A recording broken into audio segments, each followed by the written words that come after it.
A huge thank you to Cole Supper and Pop Agenda for giving us early access to Thank Goodness You're Here. Well, we've peaked. Just when you thought 2024 couldn't get any stranger, a game comes along that is so wildly different than anything you've ever played that you can't help but grin from ear to ear. My name is Kodiak, this is Legacy Gaming, and this is our review of Thank Goodness You're Here.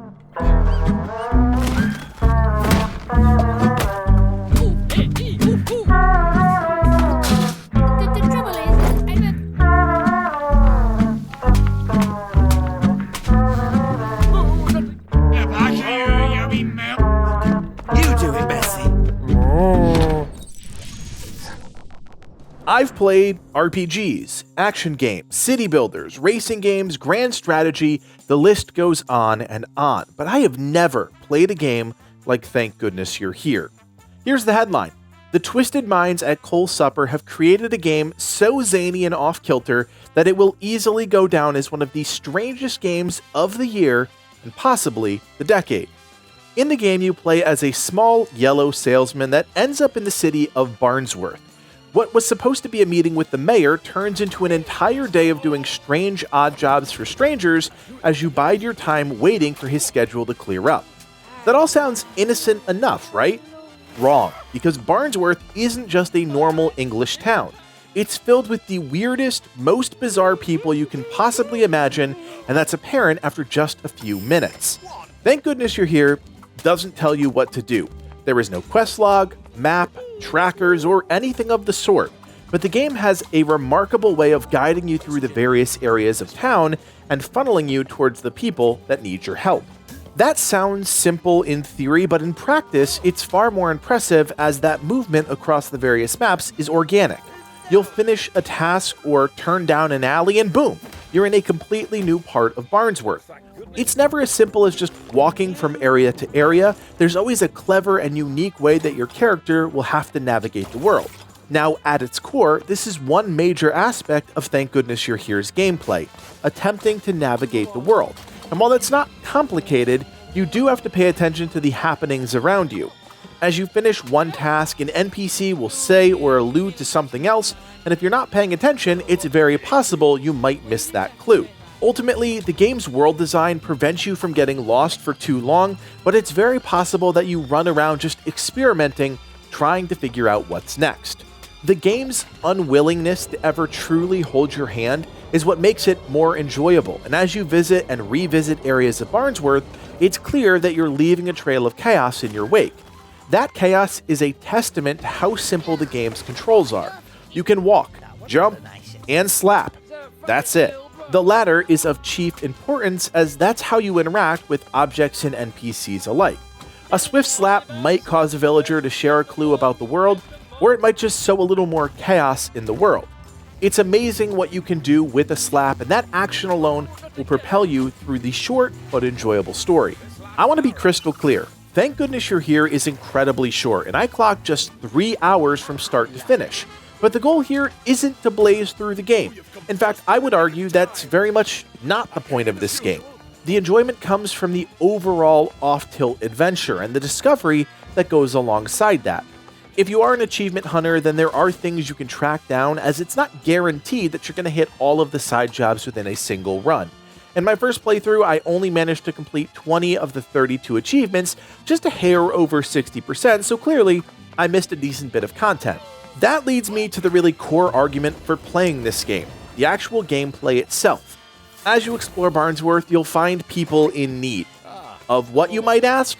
Well, that's going to depend on the situation they're in. For example, early on, a man gets his hand stuck in a sewer grate. If you pay attention to what he's saying, you'll learn he needs something to grease up his arm.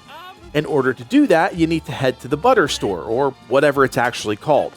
Unfortunately, it's locked up tight, and you learn that the locksmith is the only one who can open up the shop. Well, he's in the pub, and to get him to actually help you, you need to help the barkeeper with the taps that have gone flat. It's one part narrative, another part adventure puzzle game, and then sprinkled in are a few mini-game style moments. They all work in equal parts, and as you complete each step of the puzzle, you'll get closer to finding the solution to the entire problem. Those moments start small and all occur within the same map. but as you complete each task, these puzzles start to span across multiple maps. If I'm being honest, I was hoping for slightly more minigames because I've always been a fan of zany action in other games like WarioWare. The trailer made it seem like there would be more throughout, but really those moments are in service of the story and help push the ridiculous narrative forward.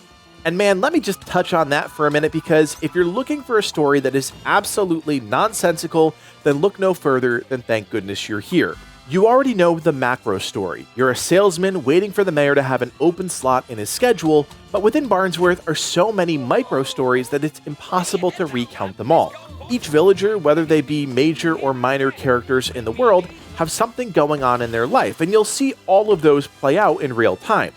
The dorky store clerk that forgot the keys to the butter shop at the beginning of the game comes back later as a love interest with another character named Flo. Their romance bleeds into another storyline, and on the craziness goes. That's exactly what you can expect from the game. Pure chaos around every corner. Nothing makes sense, it's all a bit off the cuff, and it's all wrapped up in raunchy British humor. So that really leaves us with one important question. Is Thank Goodness You're Here worth your time? Look, for less than $20, you're not getting a lot in terms of playtime. But if you value truly unique games that are off the rails from start to finish, then yes, it's absolutely worth checking out.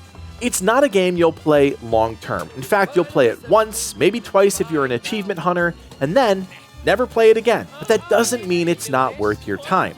The game, while zany, dances on the edge of video games as an art, and it's very clear from the end credits how much the small team values the people that pour their hearts and souls into the game.